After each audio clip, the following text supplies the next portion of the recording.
Supports ఉన్నాయి కాబట్టి. ఇక్కడ ఒకటండి, ఇది వాళ్ళు ఏం చెప్తున్నారంటే భావ వ్యక్తీకరణ స్వేచ్ఛ అంటున్నారు. ఉమ్, భావ వ్యక్తీకరణ స్వేచ్ఛ రాజ్యాంగం ఇచ్చింది ఆర్టికల్ 19 ప్రకారం ఎదుటి వ్యక్తులని వ్యక్తిత్వ హననానికి పాల్పడే విధంగా చేసి వాళ్ళ కుటుంబాలను బాధించే విధంగా చేయటానికి కాదు. ఉమ్, వ్యక్తిగత స్వేచ్ఛ అంటే నువ్వు స్వేచ్ఛగా మాట్లాడమన్నారు కానీ స్వేచ్ఛగా ఎదుటి వాళ్ళని వ్యక్తిత్వ హననానికి, వాళ్ళ శీలాలను శంకించడం, వాళ్ళ పుట్టుకలను శంకించడం, వాళ్ళ కుటుంబాలు బాధపడే విధంగా చేయటం, అవును. ఇది కాదు వాక్ స్వాతంత్రం అంటే. అది రాజ్యాంగం ఇవ్వలా. దాన్ని మిస్యూజ్ చేసి ఆ విధంగా వీళ్ళని ఫోకస్ చేస్తూ ఉన్నారు. ఒకటి. రెండోది, ఈ నేరాలు వ్యవస్థీకృత నేరాలండి. అవును. ఎవరో ఒక్కడు తనకు తానుగా చేసినటువంటి నేరాలు కాదు ఇవి.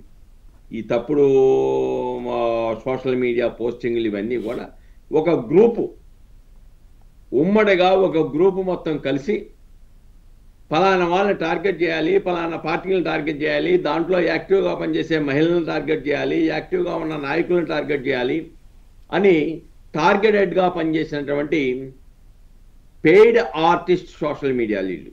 ఉమ్, కాబట్టి చూసాం కదా, శ్యామల కర్నూలు యొక్క బస్సు యాక్సిడెంట్ కేసులో ఏం చెప్పింది? మాకు హెడ్ ఆఫీస్ నుంచి వచ్చిన సమాచారం ప్రకారం నేను చెప్పాను అంది. అవును. ఇప్పుడు ఈ భాస్కర్ రెడ్డి ఏం చెప్తూ ఉన్నాడు? మేము ఎక్కడో లండన్లో ఉంటాము, ఇక్కడి నుంచి మాకు సోషల్ మీడియా వింగ్ దగ్గర నుంచి వచ్చిన సమాచారాన్ని నేను ఫార్వర్డ్ చేస్తున్నాను అంటాడు. అవును.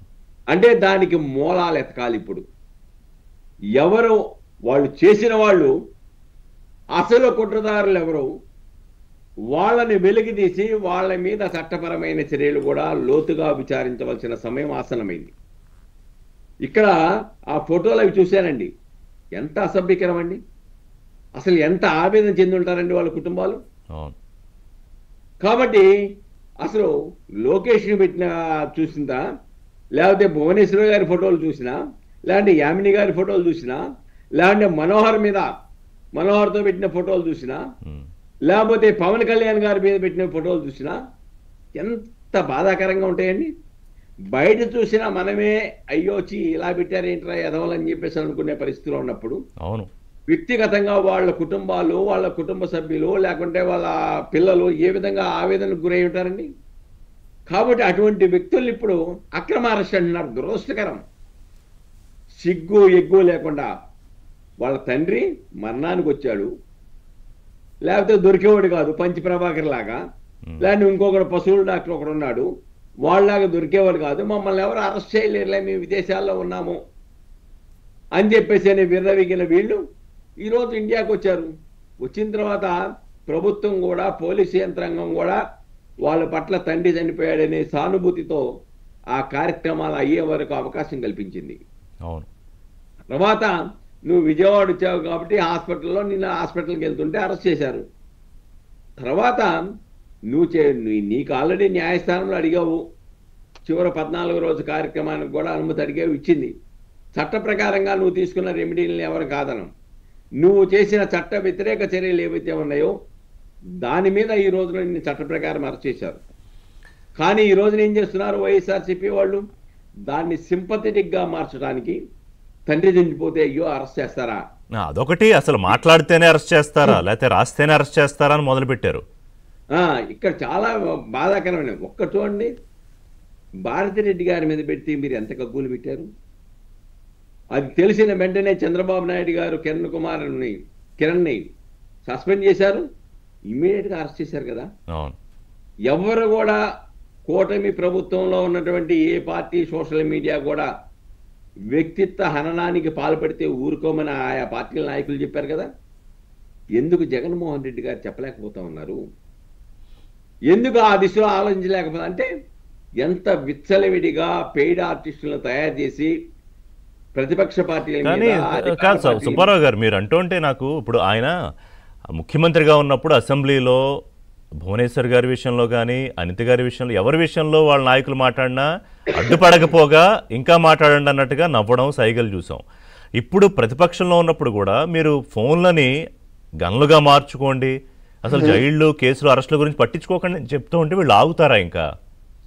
అలా చెప్తే మంచిదేనండి. ఆయన అలా చెప్తున్నా, నేను 16 నెలల జైల్లో ఉన్నాను, నేను ముఖ్యమంత్రి అని చెప్తున్నాడు. మీరు కూడా జైల్లోకి వెళ్ళండి, మంత్రుల్లో మీకు టికెట్లు ఇచ్చి ఎమ్మెల్యేలు చేస్తానని చెప్తున్నాడు. కాబట్టి ఏ విధంగా ప్రొవకేషన్ ఉందో స్పష్టంగా కనబడతా ఉంది. కాబట్టి ఇటువంటి ప్రొవకేషన్ స్టేట్మెంట్స్ ఏవైతే ఇస్తున్నారో, ప్రోత్సహించే స్టేట్మెంట్స్ ఏవైతే ఇస్తున్నారో, రెచ్చగొట్టే స్టేట్మెంట్స్ ఏవైతే ఇస్తున్నారో అవే వాళ్ళు ఫాలో అవుతున్నారు. పాపం వాళ్ళు బుక్ అవుతూ ఉన్నారు. కానీ ఇక్కడ మనం చూడాలండి, అరెస్ట్ చేసిన తర్వాత పరిస్థితి ఏంటి? అదే హాస్పిటల్లో ఏం చేశారు? హాస్పిటల్లో పోలీసు అధికారుల మీద తిరగబడతారా? వీళ్ళ తమ్ముడు ఓబిల్ రెడ్డి, భాస్కర్ రెడ్డి ఇద్దరును.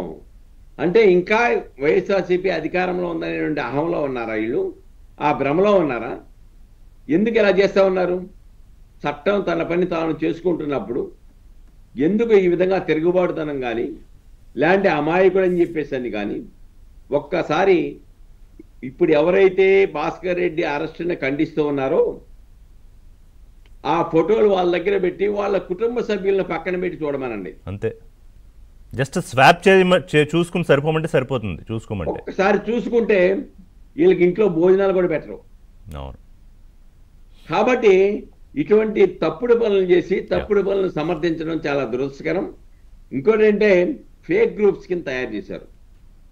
వాళ్ళు చెప్పాడు కదా భాస్కర్ రెడ్డి, మాకు ఆర్థిక సహాయం కూడా చేసేవాళ్ళు, రిమాండ్ రిపోర్ట్లో రాశారు కూడా, ఆర్థిక సహాయం అందించేవాళ్ళని.